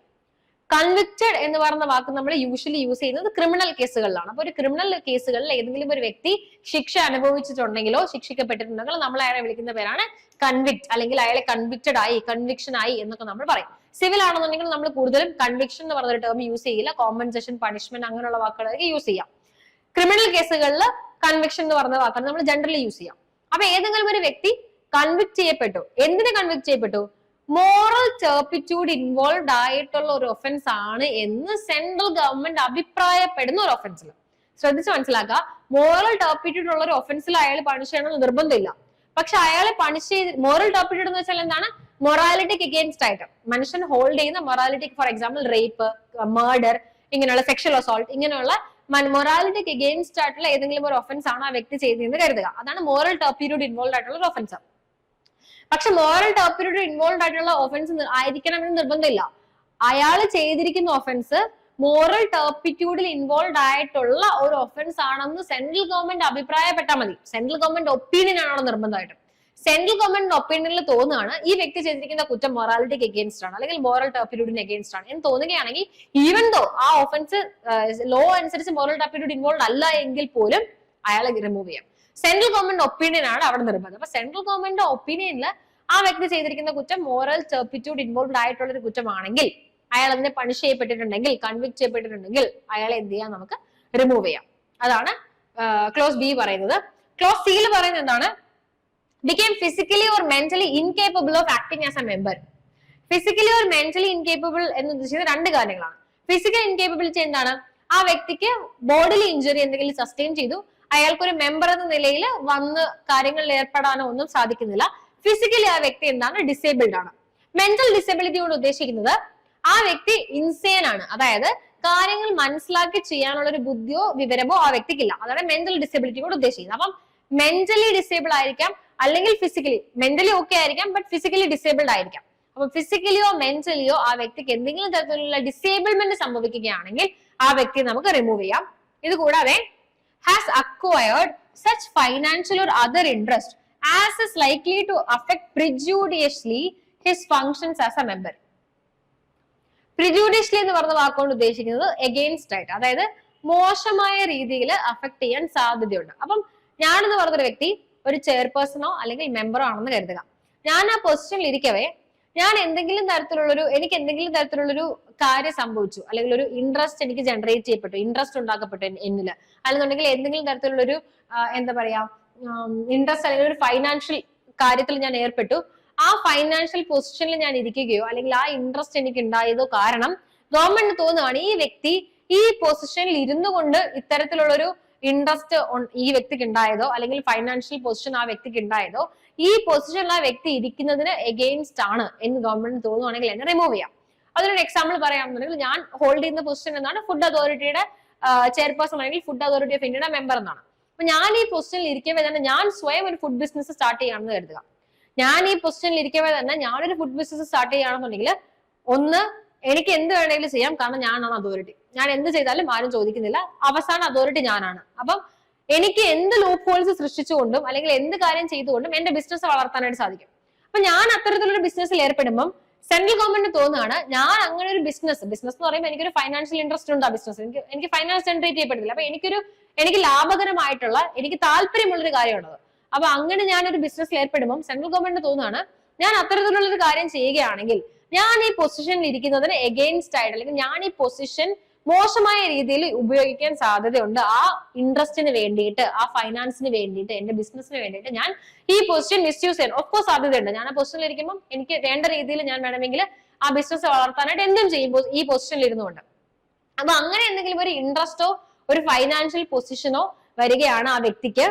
അപ്പൊ ആ ഒരു ഇൻട്രസ്റ്റോ ഫൈനാൻഷ്യൽ പൊസിഷനോ കാരണം ഗവൺമെന്റിന് തോന്നുന്നതാണ് ഈ വ്യക്തി ഈ ഒരു പൊസിഷനിൽ ഇരിക്കുന്നത് ഈ പൊസിഷൻ മിസ്യൂസ് ചെയ്യപ്പെടാനോ, ഈ പൊസിഷൻ പ്രജുഡൈസ് ചെയ്യപ്പെടാനോ, പ്രജുഡൈസ് ചെയ്യാൻ മീൻസ് ഓപ്പോസിറ്റ് ആയിട്ട് യൂസ് ചെയ്യാനോ, വേണ്ടാത്ത രീതിയിൽ യൂസ് ചെയ്യാനോ സാധ്യതയുണ്ട് എന്ന് സെൻട്രൽ ഗവൺമെന്റിന് തോന്നുകയാണെങ്കിലും എന്ത് ചെയ്യാനായിട്ട് സാധിക്കും, എന്നെ റിമൂവ് ചെയ്യാനായിട്ട് സാധിക്കും. ഇത് കൂടാതെ has abused his position so as to render his continuance in the office prejudicial to the public interest. ഞാൻ എന്റെ പൊസിഷൻ വളരെ അബ്യൂസീവ് ആയിട്ട് യൂസ് ചെയ്തു, വളരെ മോശകരമായിട്ട് യൂസ് ചെയ്തു, പബ്ലിക് ഇൻട്രസ്റ്റിന് എഗെയിൻസ്റ്റ് ആയിട്ടാണ് ഞാൻ യൂസ് ചെയ്തിരിക്കുന്നത്, ആ പൊസിഷനിൽ ഇരിക്കാൻ ഞാൻ ഇനി അർഹനല്ല എന്ന് ഗവൺമെന്റിന് തോന്നുകയാണെങ്കിലും എന്നെ റിമൂവ് ചെയ്യാം. ഇതിനൊരു എക്സാമ്പിള്, എനിക്ക് സ്വയം ഒരു ഫൈനാൻഷ്യൽ ഇൻട്രസ്റ്റ് ഉണ്ടാകുന്നത് കൂടാതെ തന്നെ പൈസയ്ക്ക് വേണ്ടിയിട്ട്, ബ്രൈബ് വേണ്ടിയിട്ട് എന്ത് ചെയ്യുക, കൈക്കൂലി വാങ്ങിക്കൊണ്ട് ഞാൻ മറ്റേതെങ്കിലും ആൾക്കാരുടെ ബിസിനസ് പ്രൊമോട്ട് ചെയ്യാൻ ശ്രമിക്കുകയാണ്. അങ്ങനെയാണെങ്കിൽ ആ പൊസിഷനിൽ ഇരിക്കവേ തന്നെ ഞാൻ എന്ത് ചെയ്തു, ആ പൊസിഷൻ മിസ്യൂസ് ചെയ്യുകയാണ് ചെയ്യുന്നത്. എനിക്ക് സ്വന്തമായിട്ടൊരു എന്റേതായ രീതിയിലൊരു ഇൻട്രസ്റ്റ് ജനറേറ്റ് ചെയ്യപ്പെടുന്നത് കൂടാതെ മറ്റൊരാൾക്ക് സമ്പത്ത് ഉണ്ടാവാൻ വേണ്ടിയിട്ട് ഞാൻ എന്റെ പൊസിഷൻ മിസ്യൂസ് ചെയ്യാണ്. ആ മിസ്യൂസ് ചെയ്യുന്നത് പബ്ലിക് ഇൻട്രസ്റ്റിന് എഗെയിൻസ്റ്റ് അല്ലേ? പബ്ലിക് ഇൻട്രസ്റ്റ് എന്താണ് പറയുന്നത്, ഞാൻ എന്റെ പൊസിഷൻ മര്യാദയ്ക്ക് എക്സസൈസ് ചെയ്ത് ഫുഡ് സേഫ്റ്റി എൻഷുർ ചെയ്യുക. പക്ഷെ അത് എൻഷുർ ചെയ്യാതെ തന്നെ ഞാൻ ആ പൊസിഷൻ മിസ്യൂസ് ചെയ്യുകയാണ്, ബ്രൈബ് വാങ്ങിക്കൊണ്ട് അതിന് എഗെയിൻസ്റ്റ് ആയിട്ട് വർക്ക് ചെയ്യുകയാണെങ്കിൽ സെൻട്രൽ ഗവൺമെന്റ് അങ്ങനെ തോന്നുകയാണെങ്കിൽ എന്നെ റിമൂവ് ചെയ്യാം. അപ്പൊ ഈ 5 ഗ്രൗണ്ട് ആണ് സെൻട്രൽ ഗവൺമെന്റിന് നമ്മളെ റിമൂവ് ചെയ്യാനായിട്ട് ഒരു ഫുഡ് സേഫ്റ്റി അതോറിറ്റിയിലുള്ള ചെയർപേഴ്സണെയോ മെമ്പറിനെയോ റിമൂവ് ചെയ്യാനായിട്ടുള്ള അവകാശത്തിൽ വരുന്നത്. അതിൽ ആദ്യം വരുന്നത് എന്താണ്, ഞാൻ ഇത് ഇൻസോൾവെന്റ് ആണെങ്കിൽ എന്നെ റിമൂവ് ചെയ്യാം, ഞാൻ ഒരു മോറൽ ടർപ്പിറ്റ്യൂഡ് ഉള്ള ഒരു ഒഫൻസിൽ ഇൻവോൾവ്ഡ് ആണ്, കൺവിക്റ്റഡ് ആണെന്ന് സെൻട്രൽ ഗവൺമെന്റിന് തോന്നുകയാണെങ്കിൽ എന്നെ റിമൂവ് ചെയ്യാം, ഫിസിക്കലി അല്ലെങ്കിൽ മെന്റലി ഞാൻ ഇൻകേപ്പബിൾ ആവുകയാണെങ്കിൽ റിമൂവ് ചെയ്യാം, എനിക്ക് എന്തെങ്കിലും ഒരു ഫൈനാൻഷ്യൽ ആയിട്ടോ അല്ലെങ്കിൽ മറ്റെന്തെങ്കിലും ഒരു ഇൻട്രസ്റ്റ് ജനറേറ്റ് ചെയ്യപ്പെട്ടു, അത് കാരണം ഞാൻ എന്റെ പൊസിഷൻ മിസ്യൂസ് ചെയ്യാൻ സാധ്യതയുണ്ട്, പ്രിജുഡൈസ് ചെയ്യാൻ സാധ്യതയുണ്ടെന്ന് ഗവൺമെന്റ് തോന്നുകയാണെങ്കിൽ അത് റിമൂവ് ചെയ്യാം. ഇത് കൂടാതെ തന്നെ ഞാൻ എന്റെ പൊസിഷൻ അബ്യൂസീവ് ആയിട്ട് യൂസ് ചെയ്തു, മറ്റൊരാൾക്ക് വേണ്ടിയിട്ടാകാം, എന്ത് രീതിയിലും ആകാം, അബ്യൂസീവ് ആയിട്ട് യൂസ് ചെയ്തു, അത് കാരണം ഗവൺമെന്റ് തോന്നുകയാണ് ഈ വ്യക്തി ഈ പൊസിഷനിൽ കണ്ടിന്യൂ ചെയ്താൽ അത് പബ്ലിക്കിന് തന്നെ എഗെയിൻസ്റ്റ് ആയിട്ടായിരിക്കും ആ പൊസിഷനിൽ ആ വ്യക്തി കണ്ടിന്യൂ ചെയ്യാൻ പോകുന്നത് എന്ന് തോന്നുകയാണെങ്കിലും എന്നെ റിമൂവ് ചെയ്യാം. അപ്പൊ ഈ 5 ഗ്രൗണ്ട്സ് ആണ് ഒരു വ്യക്തിയെ റിമൂവ് ചെയ്യാനായിട്ട് നമ്മൾ എന്ത് ചെയ്യുന്നത്, യൂസ് ചെയ്യുന്നത്. ഇനി no member shall be removed under clause D and D, അതായത് ഈ 2 ഗ്രൗണ്ടുകളിലാണ് ഒരു വ്യക്തിയെ നമ്മൾ സെൻട്രൽ ഗവൺമെന്റ് റിമൂവ് ചെയ്യുന്നുണ്ടെന്നുണ്ടെങ്കിൽ he has been given an opportunity of being heard in the matter. അയാളെ റിമൂവ് ചെയ്യുന്നതിന് മുന്നേ നമ്മൾ എന്ത് ചെയ്യണം, ആ വ്യക്തിക്ക് പറയാനുള്ളത് എന്താണ് എന്നുള്ളത് കേൾക്കണം. അതായത് ഈ 2 ഗ്രൗണ്ട്, ബാക്കി എല്ലാ ഗ്രൗണ്ടിലും പ്രത്യേകത എന്ന് വെച്ചാൽ ഓൾറെഡി ഇൻസോൾവെന്റ് എന്ന് വെച്ചാൽ എന്താണ്, ഗവൺമെന്റ് കോർട്ട് ഓൾറെഡി പറഞ്ഞു ഈ വ്യക്തി ഇൻസോൾവെന്റ് ആണെന്ന്.